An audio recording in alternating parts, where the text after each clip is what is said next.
மதுரையை ஆட்சி புரிவது மீனாட்சியாக இருந்தாலும் மதுரையின் 4 திசைகளிலும் நின்று 4 தெய்வங்கள் காவல் காத்து வருகின்றன.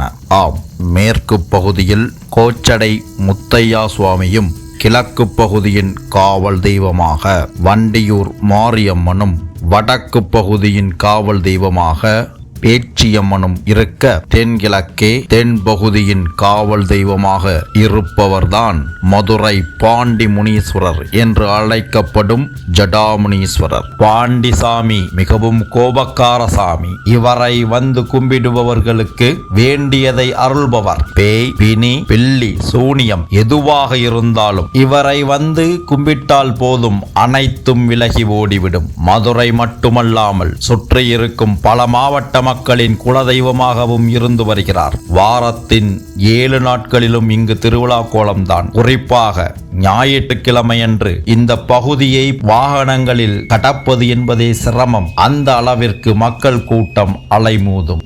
குழந்தை பேறு இல்லாதவர்கள் இங்கு உள்ள கொடிமரத்தில் தொட்டில் கட்டி போட அவர்களுக்கு குழந்தை பேறு கிடைக்கும் என்பது நம்பிக்கை. கோபக்கார சாமியான இந்த பாண்டி முனியின் கோவிலில் வந்து சுருட்டு, சேவல், கோழி, ஆடு ஆகியவை காணிக்கையாக செலுத்தப்படுகிறது. ஆனால் கோபக்கார சாமியாக இருக்கும் ஆடு கோழிகளை பழிவாங்கும் இந்த சாமி, இந்த பாண்டி முனீஸ்வரர் ஒரு சைவ சாமி என்று சொன்னால் உங்களால் நம்ப முடிகிறதா?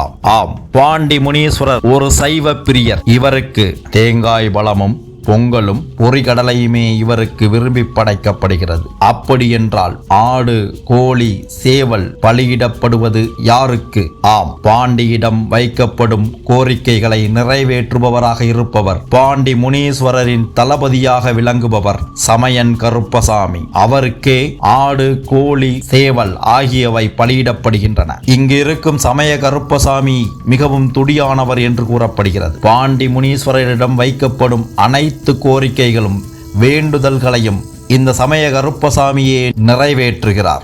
இவரை பற்றிய ஒரு சுவாரஸ்யமான தகவல் அனைவரையும் ஆச்சரியப்படுத்தக்கூடியது. முன்னொரு காலம் ஆங்கிலேயர் ஆட்சி நடந்து கொண்டிருந்த பொழுது இந்த சாமியிடம் வந்து குறி கேட்கும் பழக்கம் இருந்து வந்துள்ளது. இவர் கூறும் குறி அப்படியே நடப்பதும் உண்டு. அப்படி ஒரு நாள் வெள்ளைக்கார அதிகாரி ஒருவன் வனப்பகுதியாக இருந்த இந்த மேலமடையில் வேட்டையாட விரும்பி இங்கு வந்து இங்குள்ள சமய கருப்பசாமியிடம் குறி கேட்க எண்ணினான். சமய கருப்பசாமியிடம் குறி கேட்ட பொழுது குறியில் ஒன்றுமே சொல்லவில்லை. வெகு நேரம் காத்திருந்த அந்த வெள்ளைக்கார அதிகாரிக்கு மீண்டும் மீண்டும் ஏமாற்றமே ஏற்பட்டது. இதனால் மிகுந்த கோபத்துடன் சென்ற அந்த வெள்ளையன் வேட்டையின் பொழுது ஒரு விலங்குகளும் கிடைக்காமல் போகவே மேலும் கோபமடைந்தான். நேராக இங்கு வந்து இங்குள்ள சமய கருப்பசாமியின் தலை மற்றும் கரங்களை வெட்டி கீழே போட்டுவிட்டு சென்றான். அவன் குதிரையின் மீதேறி இந்த மேலமடையின் எல்லை பகுதியை கடப்பதற்கு முன் அவனும் அவன் குதிரையும் கல்லாக மாறிவிட்டதை பார்த்து அனைவரும் ஆச்சரியமுற்றனர். இது சமய கருப்பசாமியின் வேலைதான் என்று எல்லோரும் புரிந்து கொண்டனர். அன்று முதல் இன்று வரையிலும் சமய கருப்பசாமி தலை மற்றும் கரங்கள் இல்லாமலேயே காட்சியளிக்கிறார்.